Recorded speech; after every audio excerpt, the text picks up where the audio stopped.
നമസ്കാരം, ഞാൻ അജിത. പ്രധാന വാർത്തകൾ. പാലാ നഗരസഭ ഉൾപ്പെടെ 6 നഗരസഭകളും UDF ഭരിക്കുമെന്ന് നാട്ടകം സുരേഷ്. പാലായിൽ സ്വതന്ത്രരുടെ പിന്തുണ ഉറപ്പാക്കി. പാലാ വിളക്കുമരുതിൽ ശബരിമല തീർത്ഥാടകരുടെ ബസ് അപകടത്തിൽപ്പെട്ടു. ക്രെയിനിന്റെ സൂമിൽ വാഹനമിടിച്ച് അപകടം, ആർക്കും പരിക്കില്ല. ജനവാസ മേഖലയിലെ വന്യമൃഗ സാന്നിധ്യം അറിയിക്കാൻ വാട്സ്ആപ്പ് ഗ്രൂപ്പുകൾ. 400 ഗ്രൂപ്പുകൾക്ക് രൂപം നൽകി വനം വകുപ്പ്. സന്ദേശങ്ങൾ കൈമാറാം.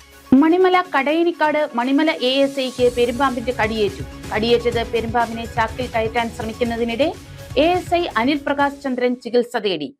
വാർത്തകൾ വിശദമായി. പാലാ ഉൾപ്പെടെ ജില്ലയിലെ 6 നഗരസഭകളും UDF ഭരിക്കുമെന്ന് DCC പ്രസിഡന്റ് നാട്ടകം സുരേഷ്. പാലാ നഗരസഭയിൽ ബിനു പുളിക്കക്കണ്ടം ഉൾപ്പെടെയുള്ളവരുടെ പിന്തുണ ഉറപ്പാക്കിയതായും നാട്ടകം സുരേഷ് പറഞ്ഞു.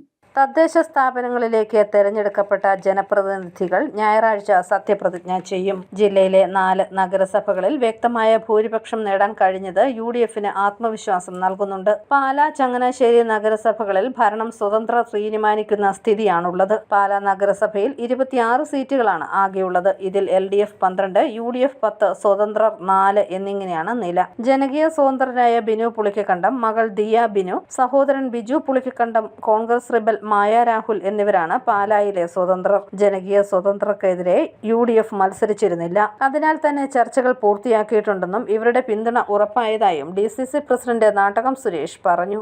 ബിനുവും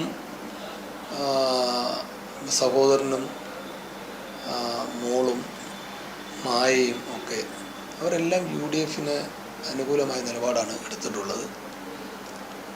ജനങ്ങളുടെ വിധിയെഴുത്തും അതുതന്നെയായിരുന്നു. അതുകൊണ്ട് യാതൊരു തർക്കങ്ങളോ പ്രശ്നങ്ങളോ ഒന്നുമില്ലാതെ പാലാ മാത്രമല്ല, കോട്ടയം ജില്ലയിലെ 6 നഗരസഭകളും 4ഇടത്ത് UDFന് വ്യക്തമായ ഭൂരിപക്ഷമാണ്. 6 നഗരസഭകളും UDF ഭരിക്കും. ജനഹിതമനുസരിച്ച് ജനങ്ങൾക്ക് വേണ്ടിയിട്ടുള്ള നല്ല ഭരണമായിരിക്കും ഈ സ്ഥലങ്ങളിലെല്ലാം ഉണ്ടാകാൻ പോകുന്നത്. കോട്ടയം, ഏറ്റുമാനൂർ, വൈക്കം, ഈരാറ്റുപേട്ട നഗരസഭകളിൽ വ്യക്തമായ ഭൂരിപക്ഷം നേടാൻ UDFന് കഴിഞ്ഞിട്ടുണ്ട്. UDFന് ഭൂരിപക്ഷം ലഭിച്ച പഞ്ചായത്തുകളിലും മുനിസിപ്പാലിറ്റികളിലും അധ്യക്ഷരെ നിശ്ചയിക്കാൻ ചർച്ച സജീവമായി പുരോഗമിക്കുകയാണ്. ജില്ലയിൽ ചിലയിടത്തെങ്കിലും ഭരണം നേടാൻ സ്വതന്ത്രരുടെ നിലപാടും നിർണായകമാകും. News bureau, Ponkunnam. പാലാ വിളക്കുമരുതിൽ ശബരിമല തീർത്ഥാടകരുടെ ബസ് ക്രെയിനിന്റെ സൂമിൽ ഇടിച്ച് അപകടം. ആന്ധ്രയിൽ നിന്നുള്ള സംഘമാണ് അപകടത്തിൽപ്പെട്ടത്, ആർക്കും പരിക്കില്ല. മൂവാറ്റുപുഴ പുനലൂർ സംസ്ഥാന പാതയിലെ പാലാ പൊൻകുന്നം റോഡിൽ വിളക്കുമരുതിൽ ക്രെയിനിന്റെ സൂമിൽ ശബരിമല തീർത്ഥാടകരുടെ ബസ് ഇടിച്ചു. ബസിന് പുറകിൽ കാറും. ഇന്ന് രാവിലെ 9:30 അപകടം. മേൽക്കവലയായ വിളക്കുമരുതിൽ തോടനാലിൽ നിന്നും മെയിൻ റോഡിലേക്ക് ഇറങ്ങി വന്ന ക്രെയിനിന്റെ സൂമിലാണ് ബസ് ഇടിച്ചത്. ആന്ധ്രയിൽ നിന്നും ശബരിമല തീർത്ഥാടകരുമായി എത്തിയ വാഹനമാണ് അപകടത്തിൽപ്പെട്ടത്. വാഹനത്തിന്റെ മുൻവശം തകർന്നിട്ടുണ്ട്. കാർ യാത്രക്കാർക്കും പരിക്കുകളില്ല. കാറിന് കേടുപാടുകൾ സംഭവിച്ചിട്ടുണ്ട്. News bureau, Pala. വന്യമൃഗങ്ങൾ ജനവാസ മേഖലകളിൽ ഇറങ്ങിയാൽ അപായ സൂചനയ്ക്കായി വാട്സ്ആപ്പ് ഗ്രൂപ്പിന് രൂപം നൽകി. വനം വകുപ്പാണ് വാട്സ്ആപ്പ് ഗ്രൂപ്പ് നിർമ്മിച്ചത്. പുലിയും കടുവയും കാട്ടാനയും ഉൾപ്പെടെയുള്ള വന്യമൃഗങ്ങൾ ജനവാസ മേഖലകളിൽ ഇറങ്ങുന്നത് അറിയുന്നതിനായി വനപ്രദേശങ്ങളോട് ചേർന്നുള്ള ഭാഗങ്ങളിൽ വനം വകുപ്പ് വാട്സാപ്പ് കൂട്ടായ്മകൾക്ക് രൂപം നൽകി. 400 വാട്സാപ്പ് കൂട്ടായ്മകൾക്കാണ് രൂപം നൽകിയത്. വന്യമൃഗശല്യം രൂക്ഷമായ പ്രദേശങ്ങളിൽ താമസിക്കുന്നവർക്ക് വേഗത്തിൽ അപായ സന്ദേശം കൈമാറാനാണ് വാട്സാപ്പ് ഗ്രൂപ്പുകൾ രൂപം നൽകിയിട്ടുള്ളത്. പ്രദേശത്തെ രാഷ്ട്രീയ പാർട്ടി പ്രതിനിധികൾ, പ്രാഥമികാരോഗ്യ കേന്ദ്രം അധികൃതർ, ജനങ്ങൾ എന്നിവരാണ് വാട്സാപ്പ് കൂട്ടായ്മയിൽ ഉള്ളത്. അതാത് സ്ഥലത്തെ ഫോറസ്റ്റർമാരാണ് അഡ്മിൻ. ഏതെങ്കിലും വന്യമൃഗം ഇറങ്ങിയെന്ന വിവരം കൂട്ടായ്മയിലെ അംഗങ്ങൾക്ക് ലഭിച്ചാൽ കൈമാറാം. സന്ദേശം ലഭിക്കുന്നതോടെ വനം വകുപ്പ് ഉദ്യോഗസ്ഥർ സ്ഥലത്തെത്തി പരിശോധന നടത്തും. വന്യമൃഗം ഇറങ്ങിയെന്ന് വനം വകുപ്പ് സ്ഥിരീകരിച്ചാൽ പ്രദേശവാസികൾക്ക് ജാഗ്രതാ നിർദ്ദേശം നൽകും. വന്യമൃഗങ്ങളെ തുരത്തിയ ശേഷം ഇക്കാര്യം വാട്സാപ്പ് ഗ്രൂപ്പിൽ നൽകും. കാട്ടാനകളുടെ സഞ്ചാരപഥം നിരീക്ഷിച്ച ശേഷം ആ വിവരങ്ങളും വാട്സാപ്പ് കൂട്ടായ്മയിൽ പങ്കുവയ്ക്കും. News bureau, Ponkunnam. മണിമല കടയനിക്കാടിന് സമീപം പെരുമ്പാമ്പിനെ പിടിക്കുന്നതിനിടെ മണിമല സ്റ്റേഷനിലെ അഡീഷണൽ ASIക്ക് പാമ്പിന്റെ കടിയേറ്റു. കടയനിക്കാട് 8ാം മൈലിൽ ഇന്നലെ രാത്രിയാണ് സംഭവം. മണിമല 8ാം മൈലിൽ രണ്ടുമാക്കൽ അനിലിന്റെ വീടിന് സമീപമാണ് പെരുമ്പാമ്പിനെ കണ്ടത്. നാട്ടുകാർ മണിമല സ്റ്റേഷനിലും ഫോറസ്റ്റ് ഓഫീസിലും അറിയിച്ചു. സ്റ്റേഷനിൽ വിവരം ലഭിച്ചതോടെ additional SI Anil K Prakash ചന്ദ്രനും മജേഷും കൂടി സ്ഥലത്ത് എത്തി. എന്നാൽ ഫോറസ്റ്റ് ഉദ്യോഗസ്ഥർ വരാൻ വൈകിയതിനെ തുടർന്ന് പാമ്പ് രക്ഷപ്പെടാൻ സാധ്യതയുള്ളതിനാൽ SI അനിൽ K പ്രകാശ് പിടിക്കാൻ ശ്രമിക്കുമ്പോഴാണ് അപകടമുണ്ടായത്. പാമ്പിനെ പിടിച്ച് ചാക്കിൽ കയറ്റുന്നതിനിടെ അദ്ദേഹത്തിന്റെ വലതു കൈയിൽ പാമ്പ് കടിച്ചു. എങ്കിലും പാമ്പിനെ ചാക്കിൽ കയറ്റിയ ശേഷമാണ് അദ്ദേഹം സമീപത്തെ ആശുപത്രിയിൽ ചികിത്സ തേടിയത്. ഇതിനു മുൻപ് വീടിന് സമീപം പാമ്പിനെ പിടിച്ചിട്ടുണ്ടെന്ന് അനിൽ പറഞ്ഞു. അത് അനങ്ങാൻ തുടങ്ങി. അനങ്ങിയത് ആൾക്കാരുടെ ഇടയിലൂടെ പോകാൻ തുടങ്ങിയപ്പോഴത്തേനാണ്. കാരണം പിന്നെ പോയാൽ പിന്നെ അതിനെ കണ്ടുപിടിക്കാനും പാടാണ്. കാരണം കുറച്ചധികം ദൂരമുണ്ട്. വീട് തൊട്ടടുത്തുമുണ്ട്. അവിടെ കുട്ടികളൊക്കെ ഉള്ള വീടുകളും ഒക്കെയാണ്. അപ്പോൾ അതൊരു ബുദ്ധിമുട്ടായി വരുമെന്ന് തോന്നുമ്പോഴത്തേക്കിനാണ് അതിനെ ഞാനൊന്ന് പിടിക്കാൻ നമ്മൾ ശ്രമിച്ചത്. പിടിക്കാൻ ശ്രമിച്ചു.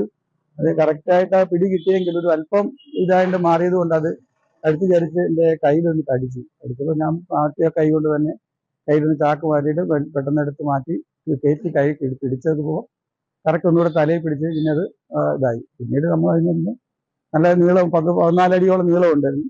നാട്ടിലൊക്കെ വെള്ളപ്പൊക്കം കഴിഞ്ഞ സമയത്തൊക്കെ വന്നിരുന്നത് അടുത്ത് വീടിന് രാത്രിയിലൊക്കെ ഇങ്ങനെ ഇപ്പം ഞങ്ങളുടെ അവിടുത്തെ ചെറുപ്പക്കാരുടെ കൂടെ കൂടി അവരൊക്കെ ഇങ്ങനെ ഒരെണ്ണത്തിനെ പിടിച്ചൊക്കെ ഉള്ളൊരു പരിചയമുണ്ട്. അത് വലിയ പരിചയം എന്ന് പറയാൻ പറ്റത്തില്ല, എങ്കിലും ആ ഒരു ഇതുണ്ട്. പെരുമ്പാമ്പിനെ പിന്നീട് എരുമേലി ഫോറസ്റ്റ് ഓഫീസിന് കൈമാറി. News bureau, Manimala. Chingamanam saint Mary's Shalom പള്ളിയിലെ ശതാബ്ദി ആഘോഷ നിറവിൽ. ആഘോഷങ്ങളുടെ ഉദ്ഘാടനം ഡിസംബർ 25 വ്യാഴാഴ്ച നടക്കും. കുറിയാക്കോസ് മോർ സോർവിയോസ് വലിയ മെത്രാപ്പൊലീത്തയുടെ അധ്യക്ഷതയിൽ ചേരുന്ന യോഗത്തിൽ ദേവസ്വം വകുപ്പ് മന്ത്രി VN വാസവൻ ആഘോഷങ്ങൾ ഉദ്ഘാടനം ചെയ്യും. ഭവന നിർമ്മാണ ഫണ്ട് ശേഖരണത്തിന്റെ ഉദ്ഘാടനം തിരുവഞ്ചൂർ രാധാകൃഷ്ണൻ MLA നിർവഹിക്കുമെന്ന് ഭാരവാഹികൾ വാർത്താ സമ്മേളനത്തിൽ അറിയിച്ചു. നമ്മുടെ പള്ളിയുടെ പ്രധാന പെരുന്നാൾ എന്ന് പറയുന്നത് ഡിസംബർ മാസം 25, 26 തീയതികളിലായിട്ടാണ് നടത്തപ്പെടുക. അപ്പോൾ 25-ാം തീയതി വൈകുന്നേരം 6 മണിക്ക് സന്ധ്യാപ്രാർത്ഥനയും അതിനെ തുടർന്ന് 6:45 ധനായ സമുദായ വലിയ മെത്രാപ്പൊലീത്ത അഭിമന്യ കുര്യാക്കോസ് മാർ ഗ്രീൻ സേവറിയോസ് മെത്രാപ്പൊലീത്ത തിരുമനസിന്റെ വലിയ മെത്രാപ്പൊലീത്ത തിരുമനസിന്റെ അധ്യക്ഷതയിൽ കൂടുന്ന യോഗം ഒരു സമ്മേളനം ബഹുമാനപ്പെട്ട ദേവസ്വം സഹകരണ വകുപ്പ് മന്ത്രി ശ്രീ VN വാസവൻ അവരുകൾ ഉദ്ഘാടനം ചെയ്യുന്നതാണ്. നമ്മൾ ഒരു വർഷം നീണ്ടു നിൽക്കുന്ന പ്രോഗ്രാമുകളാണ് ഈ ശതാബ്ദി വർഷത്തിൽ നമ്മൾ ആഗ്രഹിക്കുന്നത്. അപ്പോൾ അതിന്റെ ഭാഗമായിട്ട് ഭവന നിർമ്മാണ പദ്ധതികൾ ഒക്കെ നമ്മൾ ആഗ്രഹിക്കുന്നുണ്ട്. അതിന്റെ ഫണ്ട് ഉദ്ഘാടനം ശ്രീ തിരുവഞ്ചൂർ രാധാകൃഷ്ണൻ MLA നിർവഹിക്കും. ക്രിസ്മസ് വിപണി കീഴടക്കാൻ പുൽക്കൂടുകൾ ഒരുങ്ങി. കടകളിലും തെരുവോരങ്ങളിലും പുൽക്കൂടുകളുടെ വിൽപ്പന തകൃതിയായി നടക്കുകയാണ്. പഴമയുടെ പ്രൗഢി തെളിഞ്ഞു നിൽക്കുന്ന പുൽക്കൂടുകളുമായി വഴിയോര കച്ചവടത്തിന് ഇക്കുറിയും ശരവണനും കുടുംബവും എത്തി. ക്രിസ്മസ് ആഘോഷത്തിന്റെ പ്രകടമായ രൂപങ്ങളിലൊന്നാണ് പുൽക്കൂട്. യേശുവിന്റെ ജന്മദിനമായ ക്രിസ്മസിന് യേശു പിറന്ന ബേത്ലഹേമിലെ കാലിത്തൊഴുത്ത് ക്രിസ്തീയ ദേവാലയങ്ങളിലും ഭവനങ്ങളിലും പുനർനിർമ്മിക്കുക എന്ന ആചാരത്തിന്റെ ഭാഗമായാണ് പുൽക്കൂട് നിർമ്മാണം. ആദ്യകാലങ്ങളിൽ പുൽക്കൂടുകൾ നിർമ്മിച്ചിരുന്നത് പുല്ല്, ഇഞ്ചിപ്പുല്ല്, പനയോല തുടങ്ങിയ വസ്തുക്കൾ ഉപയോഗിച്ചായിരുന്നു. അങ്ങനെയാണ് പുൽക്കൂട് എന്ന പേര് ഉണ്ടായത്. പുൽക്കൂട് വിപണിയിൽ പഴമയുടെ പ്രൗഢി തെളിയിക്കാൻ വൈക്കോലും മുളയും കൊണ്ട് നിർമ്മിക്കുന്ന വിവിധ വലിപ്പങ്ങളിലുള്ള പുൽക്കൂടുകളുമായി വഴിയോരങ്ങളിൽ ഇത്തവണയും ശരവണൻ എത്തി. പാലക്കാട് കൊഴിഞ്ഞാമ്പാറ സ്വദേശിയായ ശരവണൻ അച്ഛൻ അറുമുഖം, അമ്മ വിമല എന്നിവർക്കൊപ്പം ക്രിസ്മസ് സീസണിൽ വിൽപ്പനയ്ക്കായി കോട്ടയത്ത് എത്തുന്നുണ്ട്. 6 വർഷമായി പുൽക്കൂടുമായി ഇവർ കോട്ടയത്തിന്റെ പല ഭാഗങ്ങളിൽ എത്തുന്നു. ഒരു ദിവസം 6 മുതൽ 10 വരെ ഇവർ ഉണ്ടാക്കാറുണ്ട്. മുളയും വൈക്കോലും ഉപയോഗിച്ച് പുറംചട്ടയുണ്ടാക്കി സ്ഥലത്ത് കൊണ്ടുവന്ന് നൂൽക്കമ്പി ഉപയോഗിച്ച് കൂട്ടി യോജിപ്പിക്കുകയാണ് ചെയ്യുന്നത്. 2 മാസം മുൻപ് ഇവർ പുൽക്കൂടുകൾ ഉണ്ടാക്കാനുള്ള തയ്യാറെടുപ്പുകൾ തുടങ്ങിക്കഴിഞ്ഞു. 250 മുതൽ 550 രൂപ വരെയാണ് പുൽക്കൂടുകളുടെ വില. എൻ്റെ പേര് ശരവണകുമാറാണ്. ഞങ്ങൾ പാലക്കാടിൽ നിന്ന് വരുന്നത്. പാലക്കാട് കൊളിഞ്ഞാമ്പാറത്ത് വരുന്നത്. ഞങ്ങൾ ഈ ക്രിസ്മസ് ആകുമ്പോൾ ഞങ്ങൾ ക്രിസ്മസ് പുൽക്കൂടുണ്ടാക്കാൻ ഇവിടെ ഞങ്ങൾ കോട്ടയം ജില്ലയ്ക്ക് വരും. ഇവിടെ വന്നിട്ട് 10 ദിവസം ഇവിടെ ഞങ്ങൾ ഇരുന്ന് പണിയെടുത്ത് ഞങ്ങൾ സെയിൽസ് ആയിട്ട് പോകും. ഞാൻ അച്ഛൻ അമ്മ മൂന്നാൾക്ക് കോട്ടയം വന്നിട്ടുണ്ട്. ഇത് ഒരു ദിവസത്തിൽ ഒരു 10-15 ഞങ്ങൾ പണിയെടുക്കും. അതങ്ങനെ 2-3 വിൽക്കും. ലാസ്റ്റ് ഒരു 4-5 ദിവസമെങ്കിലും ഒരു 10-15 കച്ചവടം ഉണ്ടാവും. ഞങ്ങൾ പാലക്കാട് നിന്ന് വരുന്നതാണ്. ഇത് ഈ റേറ്റൊക്കെ എന്ന് വെച്ചാൽ 250 മുതൽ 550 വരെ ഉണ്ട്. 4-5 സൈസൊക്കെ ഉണ്ട്. അത് ഏത് സൈസ് ചോദിച്ചാലും അത് ഞങ്ങൾ ചെയ്ത് കൊടുക്കും. ഇപ്പോൾ പുൽക്കൂടുകളുടെ രൂപത്തിലെ നിർമ്മാണ വസ്തുക്കളിലും വളരെയധികം മാറ്റങ്ങൾ സംഭവിച്ചിട്ടുണ്ട്. എന്നിരുന്നാലും പഴമ തിരിച്ചുവരവിനൊരുങ്ങുന്ന പുൽക്കൂട് നിർമ്മാണത്തിൽ പുൽക്കൂട് നിർമ്മിക്കുന്നവരുടെ കലാപരമായ ഭാവനകൾ പുൽക്കൂടുകളിൽ ദൃശ്യമാണ്. ഇന്ന് പുൽക്കൂട് നിർമ്മാണം ഒരു കലാരൂപമായി വളർന്നിരിക്കുന്നു. News bureau, Pala. പാലാ മാർസ്ലീവ മെഡിസിറ്റിയിൽ advanced interventional pain and pain care centre പ്രവർത്തനം തുടങ്ങി. അത്യാധുനിക structure MultiGen 2 radio frequency generator സംവിധാനമാണ് സെന്ററിൽ സ്ഥാപിച്ചിരിക്കുന്നത്.